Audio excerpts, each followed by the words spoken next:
Framed by coastal mountains and the Pacific Ocean, Vancouver, Canada has incredible scenery, stunning nature, and so many places to see.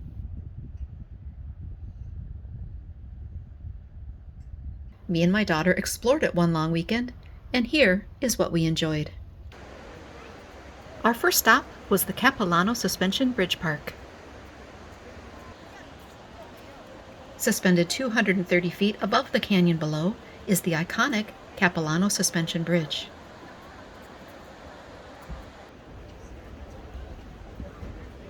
The bridge is one of the world's longest pedestrian suspension bridges at 460 feet and definitely shakes and sways as you cross it.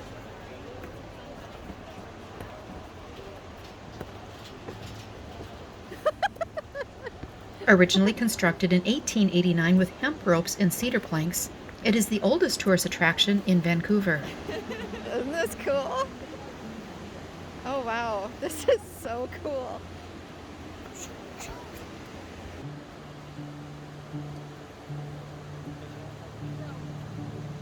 The current bridge was built in 1956 with steel cables and concrete reinforcements on the end anchors.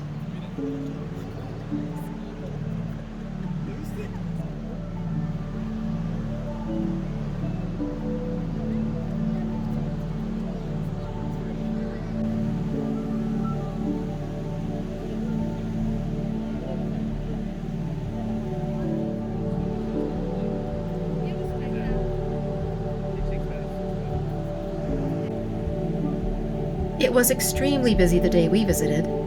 Good thing this bridge can hold the weight of a fully loaded 747.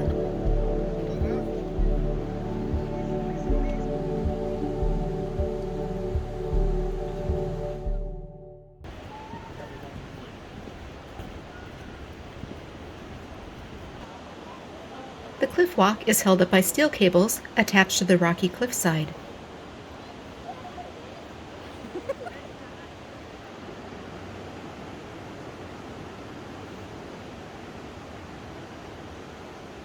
If you aren't afraid of heights, it's a wonderful way to hover 30 stories above the canyon.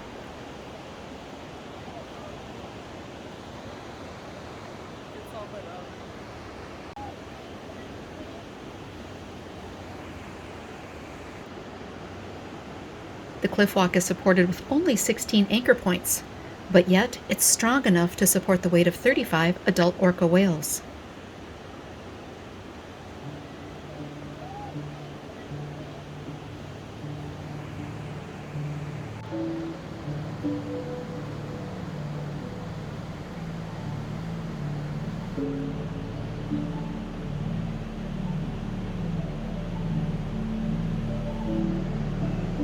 The cliff walk is high and narrow, and in some places only an open graded walkway is all that separates you from the canyon below.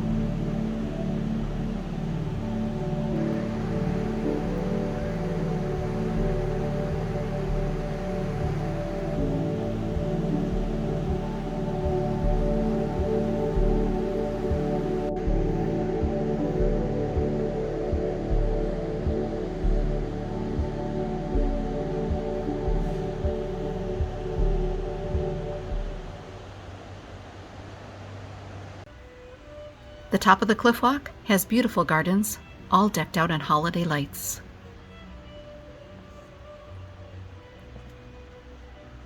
This is a beautiful place.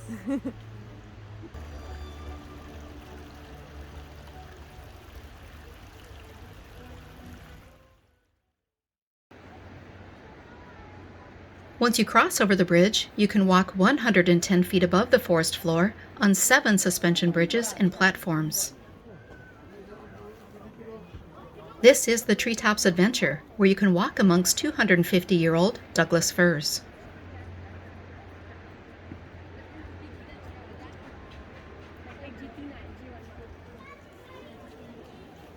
Adjustable, non-invasive collards are used at this attraction, which exerts less than a thumbprint's worth of pressure per square inch. This system does not harm the trees and allows for continuous growth.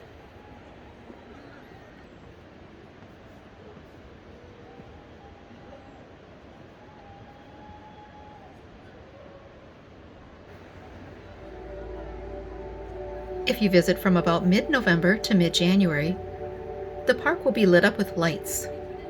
It really is beautiful.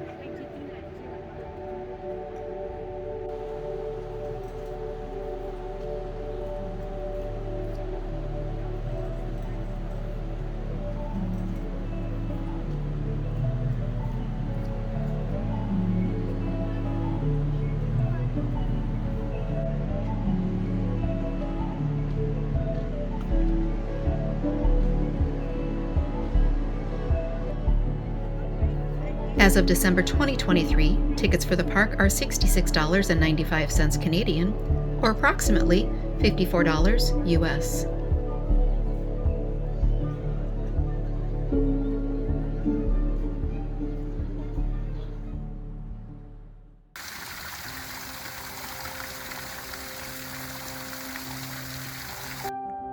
The next morning, we spent some time at beautiful VanDusen Botanical Garden.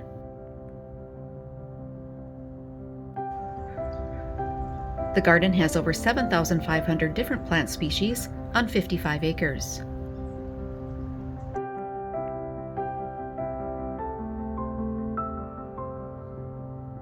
The gardens are gorgeous in the winter, even though the plants aren't in bloom.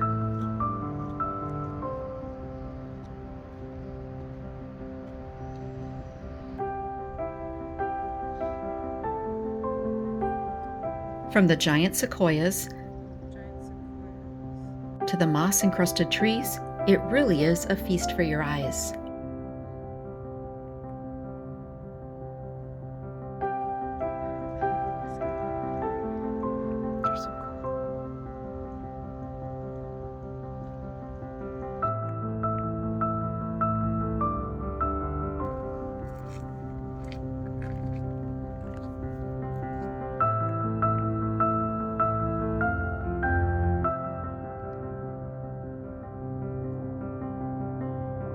There's even an Elizabethan maze, made of 3,000 cedars, for you to find your way through and enjoy.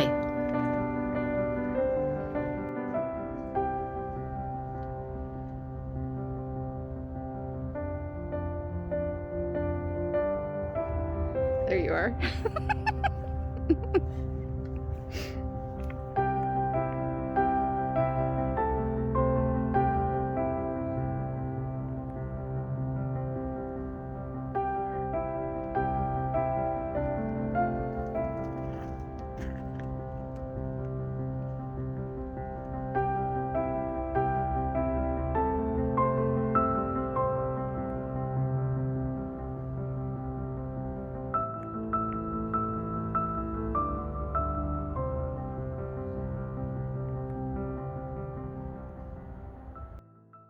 That afternoon, we went to the Museum of Anthropology in Vancouver. The museum houses a collection of more than 50,000 artifacts, with an emphasis on First Nations and Northwest Coast objects.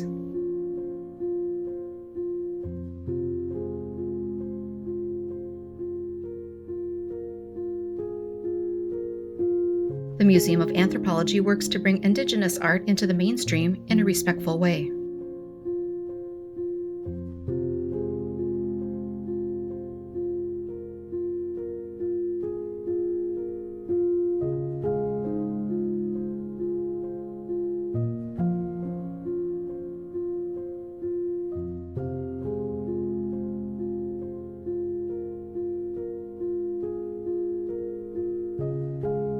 Originally established in 1949 at the University of British Columbia, the museum moved to its current home in 1976.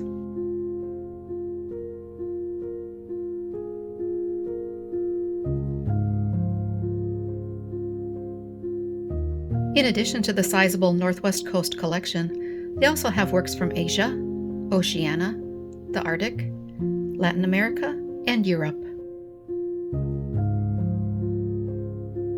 It is a spectacular collection of magnificent pieces of art.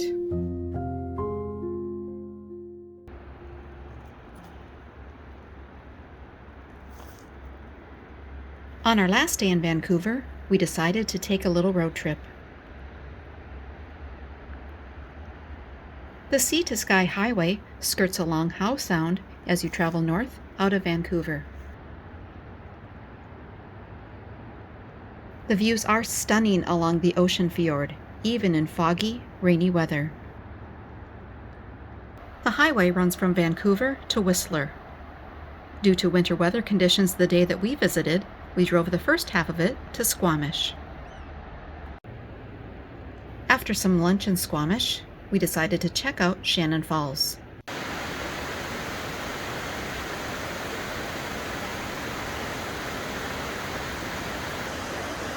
Plummeting 1,105 feet, it is the third tallest fall in British Columbia.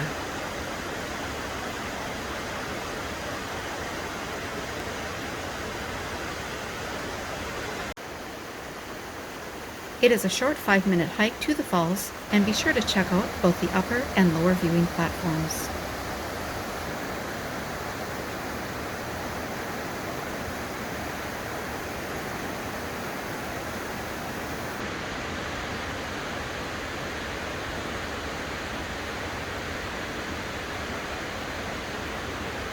There is a series of trails at the park where you can explore the towering trees in this lush, temperate rainforest. We hope you enjoyed this visit to Vancouver, Canada.